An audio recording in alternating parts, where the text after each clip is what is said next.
एक बार फिर आप सभी का स्वागत है आईबीटी गुरुग्राम यूट्यूब चैनल पे बच्चों। और आज की क्लास में हम बात करने वाले हैं बेटा पास्ट इंडेफिनिट टेंस के बारे में। ठीक है बच्चों, जैसे कि हमने पिछली क्लास में डिस्कस किया था प्रेजेंट परफेक्ट टेंस, और आज हम डिस्कस करेंगे पास्ट इंडेफिनिट।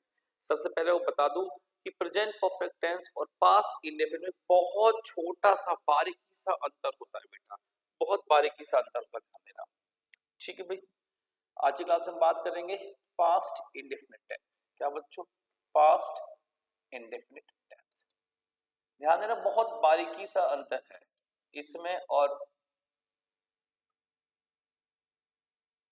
बहुत बच्चों एक बारीकी सा अंतर है प्रेजेंट परफेक्ट और पास्ट इंडेफिनिट में। वो पता क्या है? देखो, प्रेजेंट परफेक्ट में डिस्कस किया था कि कोई भी काम कंप्लीटेड है और उसका जो इम्पैक्ट है, काम तो कंप्लीटेड है, उसका इम्पैक्ट जो बच्चों प्रेजेंट में अभी भी है।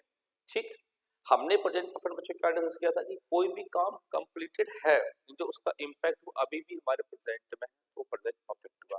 लेकिन पास्ट इंडेफिनिट क्या होता है बच्चों कि काम कंप्लीटेड हो गया, उसका इम्पैक्ट भी खत्म हो गया, दैट्स कॉल्ड बेटा past indefinite. Getting my point?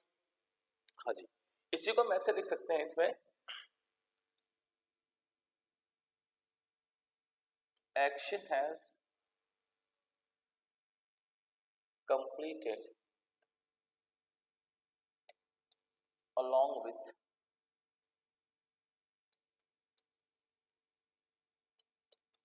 its impact। कि कोई भी काम खत्म हो गया है अपने इम्पैक्ट के साथ, में इसका इम्पैक्ट भी खत्म, काम भी खत्म। अच्छा, एक बातचीत और इसमें समझ सकते हैं।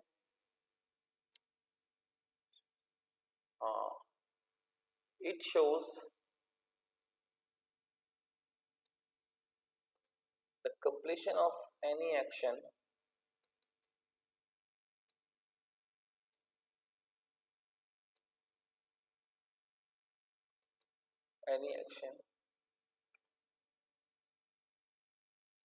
at the specific point of past, at the specific point of past। इसका मतलब बच्चों क्या? देखो ध्यान से समझो, ये लिखा ना at the specific point of past. बेटा ध्यान से समझना, at the specific point of past का मतलब हुआ कि कोई भी काम बच्चों, कोई भी काम इस पॉइंट पे खत्म है जो स्पेसिफिक है। स्पेसिफिक क्या होता है? स्पेसिफिक सर जो सबके लिए बराबर हो, इक्वल टू ऑल। क्या बेटा? स्पेसिफिक होता है हमारे पास बच्चों, जिसको हम कह रहे हैं कि जो सभी के लिए इक्वल टू ऑल। देखो भाई कैसे, तो इसको डिटेल में और समझते हैं। ठीक है, कुछ वर्ड्स जैसे मैंने कह दिया सर, अब हमने कहा अगो, अगो है, यस्टरडे है, जितने भी इसके एडवर्ब्स होते हैं। तो अगो कैसा वर्ड? मैंने जैसे कह दिया सर, दो घंटे पहले, 2 hours अगो मैंने खाना खाया। आपने कहा सर मैंने भी 2 घंटे पहले खाना खाया। आपने भी कहा सर मैंने भी खाना खाया। ऐसे ही सबने कह दिया 2 घंटे पहले हमने खाना खाया। तो ये जो अगो है जो बता रहा 2 घंटे पहले को, तो इससे हमें ये मालूम चला हम सबका खाना खाने का टाइम जो है वो सेम है। ठीक है बेटा? हाँ, तो ये जो स्पेसिफिक है अगो कह लो, मैं कहूँ यस्टरडे, कल मैं बाजार गया, आपने कहा जी मैं भी कल बाजार गया, आपने कहा मैं भी बाजार गया। तो इस सिचुएशन में क्या हुआ, जो कल है ना वो सबके लिए पास्ट है, और कल का मतलब सबके लिए जो हमारा 11 तारीख था। तो स्पेसिफिक पॉइंट ऑफ पास्ट कहने का मतलब जो टाइम सबके लिए बराबर हो, वही प्रेजेंट परफेक्ट बेटा हमने क्या पढ़ा था, वो टाइम जो सबके लिए अलग, जैसे ऑलरेडी है, रिसेंटली है, ये सब कोई स्पेसिफिक पॉइंट ऑफ टाइम नहीं होते हैं। ठीक है बेटा? तो यहाँ पे कुछ इसके कीवर्ड्स हैं, उनको भी देख लो एक बार, और इसके रूल्स को भी देख लीजिए बेटा। अगर बात की जाए इसके पॉजिटिव सेंटेंस के रूल्स की बच्चों, तो subject plus V2 plus object. बात की जाए इसके नेगेटिव सेंटेंस की बच्चों, तो subject plus did plus not verb की फर्स्ट फॉर्म प्लस में ऑब्जेक्ट। ठीक है बेटे? अच्छा जी, अब देखो कुछ इसके कीवर्ड्स हैं जिसको हम कह सकते हैं एडवर्ब्स कह सकते हैं। एडवर्ब जो हमें ध्यान में रखना है इस टेंस के लिए, से एक वो अगो, ध्यान रखना। यस्टरडे बेटा, अगो मींस पहले, वर्तमान से पहले। ठीक है भाई, यस्टरडे हो गया हमारे पास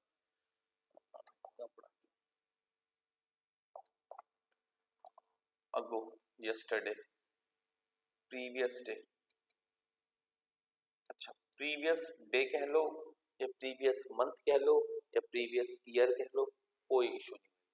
प्रीवियस डे, प्रीवियस मंथ,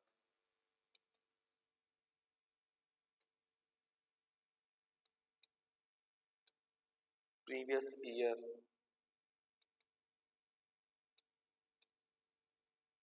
ऐसे हमारे पास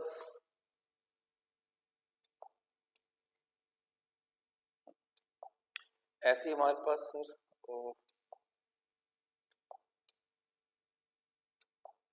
ऐसे हमारे पास हो गया लास्ट डे, पिछला दिन, ठीक है बॉस, लास्ट ईयर,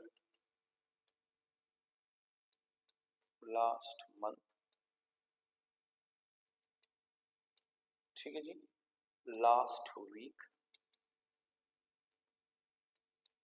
etc। अच्छा, एक पॉइंट और ध्यान देना, वो इंपॉर्टेंट है काफी। पास्ट का चाहो कोई डे हो, पास्ट का कोई चाहो डेट हो, पास्ट का कोई चाहो मंथ हो, पास्ट का कोई चाहो ईयर हो, पास्ट का कोई चाहो वीक हो, पास्ट का बच्चों कोई इंसिडेंट हो, ध्यान से ना बच्चों, पास्ट का कोई भी इंसिडेंट भी अगर पास्ट का है तो ठीक है बेटा, हाँ जी, कोई एक्सीडेंट है, कोई इवेंट है, कोई मूवमेंट है, कोई ये वाला मूवमेंट, आंदोलन वाला, etc। ये सब बच्चों पास इंडेफिनिट टेंस की पहचान। तो जब कभी बच्चों आपको पास इंडेफिनिट टेंस पहचानना हो, ध्यान रखना, always keep in your mind these things, these adverbs, these points always keep in your mind because basically they help to identify the past indefinite tense। okay, now the next thing is here। अब देखो, अब हमें यहाँ पे समझना ये चीज, हम देखेंगे के बाद कुछ क्वेश्चंस को देखते हैं इसके, ठीक है बेटा। मैं कुछ क्वेश्चन देता हूँ सर। पहला question, India have won the World Cup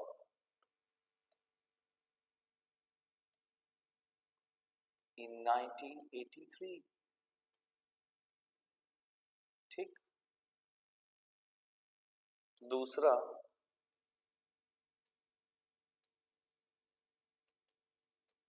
Gandhi ji has launched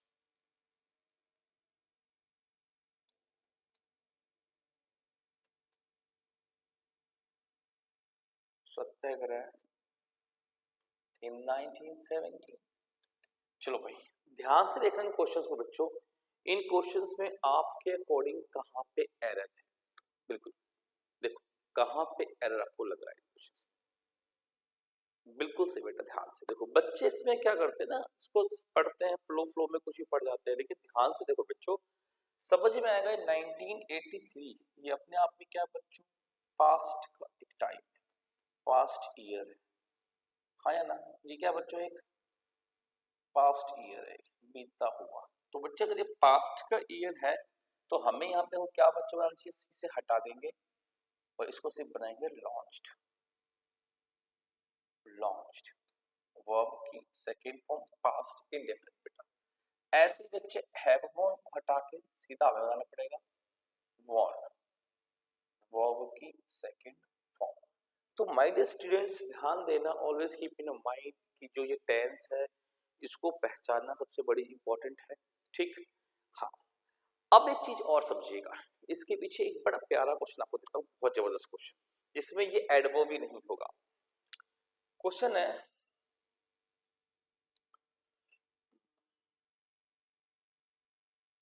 as soon as I get my first salary, I spent it। हाँ, अब देखो बेटे, अगर इस क्वेश्चन को हम ऐसे करें, ये एक कॉलम, ठीक, और इसको हम कर दें ये बी कॉलम, ये सी, और यहाँ पे लिखते नो एरर, क्या लिखते हैं, नो एन डी। अब देखो भी क्या आंसर होगा। अब इसका आंसर क्या हो सकता है मेरे बच्चे? देखो बेटा, इसमें ना तो कोई एडवर्ब है और ना कोई ऐसा इंडिकेशन है कि आपके टेंस को बता पाए। यहाँ पे ना बेटा आपके बेसिक्स कॉन्टेक्चुअल मीनिंग जिसे कहते हैं हम लोग बच्चा, हाँ, कितनी आपकी अच्छी अंडरस्टैंडिंग है, it's all depends on it. इस पे डिपेंड करता है सर, कितना अच्छा आप समझ पाते हैं, कितना अच्छा आप कॉन्टेक्चुअल मीनिंग निकाल पाते हैं। सेंटेंस पढ़िएगा रहा है, as soon as I get my first salary I spent it. देखो बेटा, मैं इसको अगर सही मानू स्पेंट को, तो यहाँ पे गॉट कर दूं, एक बात। दूसरा मेरे पास क्या ऑप्शन बच्चों की, अगर मैं यहाँ पे गेट को सही मानू तो इसको स्पेंड कर दूं, दूसरी बात। तो लेकिन ये कॉन्टेक्चुअली ठीक कैसे बनेगा, हमें ये समझना है। हमारा जो आंसर है बच्चों वो कॉन्टेक्चुअली ठीक होना चाहिए बच्चों, कॉन्टेक्चुअली, ठीक है ना। अब ये देखो, जो पहली सैलरी है क्या वो हर बार मिलती है? अगर पहली सैलरी हर बार मिलती है तो इसका मतलब ये हुआ कि प्रेजेंट इंडेफिनिट बिल्कुल बन सकता है सर, ठीक है भाई, हाँ या ना। अच्छा, दूसरी बार इसमें यही जो हमारे पास क्वेश्चन है, अगर पहली सैलरी हर बार नहीं मिलती है तो ये घटना एक बार की है, ये बातचीत कभी एक बार भी होगी। अगर ये बातचीत एक बार हुई है बच्चों, एक ही बार का ये कोई इवेंट है, ठीक है, तो ये प्रेजेंट इंडेफिनिट हो ही नहीं सकता बेटा। ये प्रेजेंट इंडेफिनिट तो रेपिटेशन को बताता है, फ्रीक्वेंसी को बताता है, परमानेंट एक्शंस को बताता है बच्चों।